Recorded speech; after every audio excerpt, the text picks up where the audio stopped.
beautiful people, and welcome back to Wine Chat. My name is Emma and I'm a certified sommelier with a mission to spread wine knowledge and to help you drink better. Today I'm talking about a few of the things that I wish I had known when I started in the wine industry. Fear not, if you don't work in the wine industry, this video is still for you. If you're sat at home drinking that delicious grape juice, but you want to feel a little bit less intimidated when you go to the store to pick up a bottle of wine, or you're looking at a wine list in a restaurant, then this is the video for you. Now, when I started out in the industry, I had a little bit of training through the Glengarry Wine Academy in New Zealand. I was working behind the bar at one of their wine bars, and I thought I knew a lot, but I really didn't.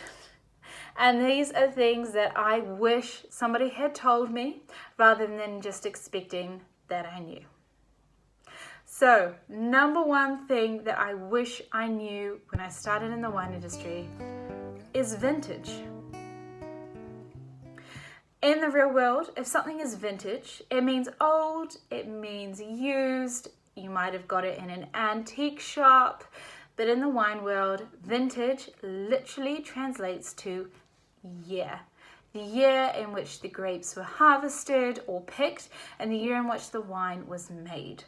Now remember, just because a wine has a vintage on its bottle does not guarantee that this is a great wine for you to drink. Most wines you'll find do have a vintage on the bottle, and I've had people ask me before saying, oh, but it has a year on it, so it must be good.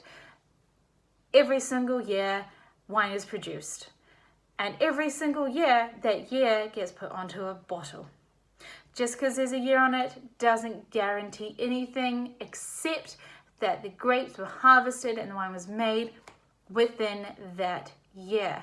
Sometimes you might not see a year on the bottle, and this might be in champagne with a non-vintage champagne, or in the case of perhaps a cheap, expensive wine that's being made in bulk.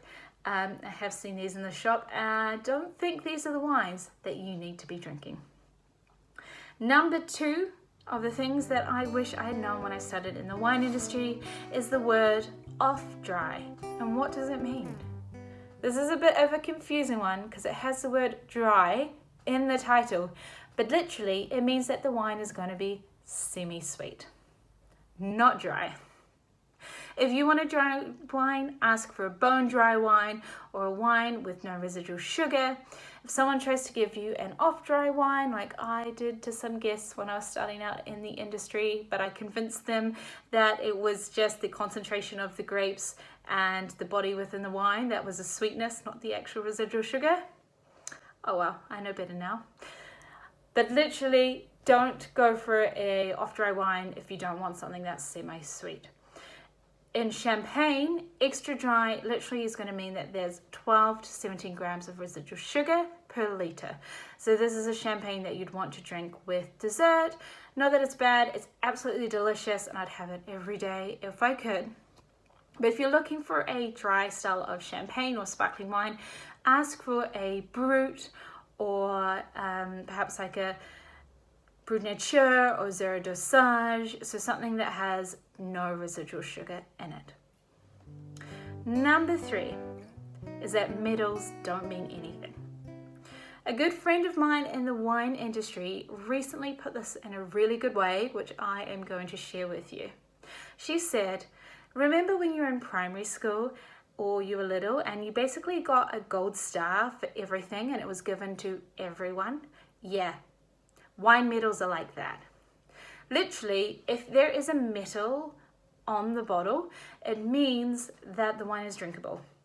Doesn't guarantee that it's the most amazing wine in the world or that this is being made in a spectacular way from wonderful producers.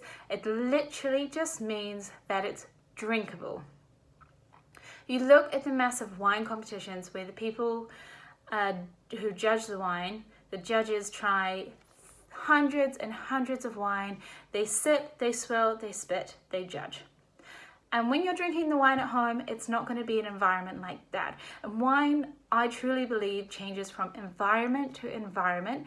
And wine helps to make and it creates an atmosphere. It makes a moment much more special. So if I was you, what I would do is go to your local wine bar or wine shop, get friendly with the guys that work there, get them to suggest some things that work for you and your palate and your wallet. This is what we love to do in the industry. We love to help people finding wines that are within their price range and within the range of things that they like. So try that next time. Ask the sommelier, ask the people that work at the wine bars and the wine shops. Don't judge on medals. Number 4 is if you're drinking champagne or another good quality sparkling wine, do not use a flute or a coupe glass. I have briefly gone over this in my other video titled Bubbles in Champagne, so head there if you want a little bit more information. But basically, you're drinking a premium product, which you paid a premium price for, and it was made in a premium way, and you're now drinking it out of a non-premium vessel. Doesn't quite add up. A flute or a coupe glass is not going to allow the champagne to really show its true expression. It's not going to allow the effervescence to fully come up. It's not going to be as aromatic as it should be, and you're not going to get the true experience of drinking champagne or a good quality sparkling wine. Drink it out of a white wine glass or a specially designed champagne glass. People like Riedel and Zalto make fantastic glasses, and if you're at a restaurant and they serve you your champagne in a flute, it's very easy to ask, can I have another glass, please? And the final thing today that I wish I knew is that don't judge a wine by the one wine that you tried. For example, I hated Pinotage when I first tried it, and so in my mind I was just convinced all Pinotage was disgusting and why would anybody drink this wine. But there are a lot of great examples out there of Pinotage, and it's the same for every other single wine in the world. It's not cool to be a wine snob. It's not cool to say, oh, I only drink Burgundy. No. Nobody likes those people.